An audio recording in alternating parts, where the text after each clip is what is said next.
Question for Virgil, right here, middle. We've kind of seen your training strategies, like with Amir Khan and the mentalities going into your other fighters. With Andre, is there a certain preparation you have for him that's separate from other fighters in your camp, or is it just business as usual with all of them? Well, you know, to have someone from the beginning, it gives you a certain advantage as you grow together. When you inherit another fighter, you inherit another coach's, another 2 or 3 coaches' work, and it takes time. If you have a vision for that fighter to get better, it takes time for that to materialize. And then I've got guys who've come and I can see why they're in the predicament that they're in. I mean, they have terrible work habits. They don't even know how to eat right.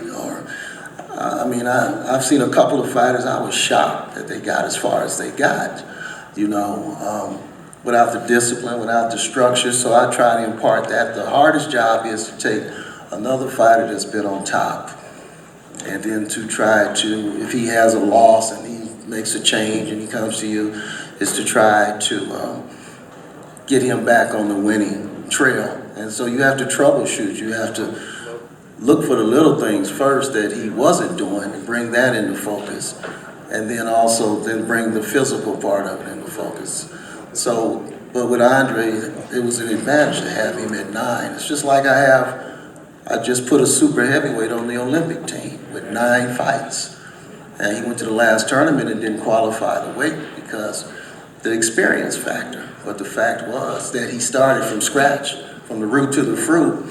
And he went up there with 9 fights. Everybody else had over 60, and he just walked right through it. I think the guy, Damani Roberts, knocked him out. So, you know, I just like Coach Jack. If I can get you from the beginning, you're my type of athlete, you have that structure, you have that discipline, I believe we can win. So I've proven that with him as well as I've proven it with Andre. So, but to inherit other fighters who are good and great and had their moment and they want to come back, it's not an easy job. But we do it because, you know, we love the sport. But ideally, I would like to be, you know, Mike Stafford, who's very overlooked. If you look at Mike, he's got 3 world champions that he started from kids. They were amateur champions, and now they're world champions. Robert Easter, Rasheed Warren, and then, of course, Adrian has been a world champion. So when you see that, you kind of can understand what I'm saying. And in regards to the fight, I interviewed Andre a few years ago, and for him, he really doesn't have high highs or low lows. He's an even kill guy, and he has a base around him. He talks about Christianity being the reason that he's able to keep at that level. I saw a lot of people had flack with that, talking about, you know, God and Son of God, which is kind of interesting. But in a fight like this, is it good for a fighter to have a little bit of anger going into it, or is that not good for someone to get off of what they're doing in the first place? I don't think it's healthy for a fighter to go into a fight angry. I think it's dangerous for him to go into a fight angry. I mean, I would rather have him highly competitive and with a strong desire to win than angry, because that's when you can make mistakes. As far as his faith is concerned, that's his personal thing and his foundation. And anybody who has that foundation in faith can attest to that type of relationship.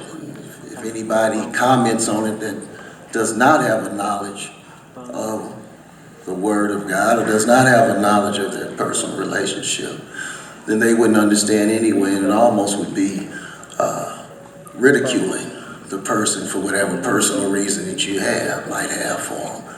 But it's served him well through all the things that he's gone through in the past 3-4 years. It was his foundation and that belief that kept him strong and stable and bringing him to this point today. All right, I'm going to thank the media for asking those questions. I'm going to thank you both very much indeed for being here. I know you've given up plenty of time. Do you have just a quick 1-minute closing statement that you guys would like to make? First of all, Virgil. Well, I'm glad to be here once again in Las Vegas, and a fight of this magnitude.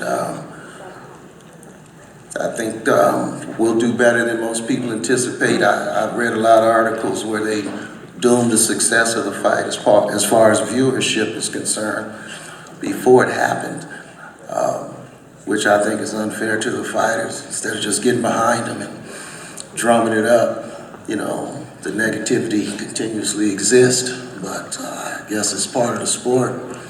And I wish, you know, Saturday night Coach Jackson well that both of these kids go home healthy to their families, no matter what the outcome is, and that they live to fight another day and continue to be successful.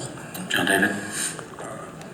You know, I just want to thank me and Vince and Rock Nation getting together to make this fight happen. I want to thank Andre for accepting the challenge and for Sergey to accept the challenges. It's a great fight, and it's the fight of the year that deserves to be. I'm so glad it was made. Not because I'm a part of it. I'm glad I'm a part of it.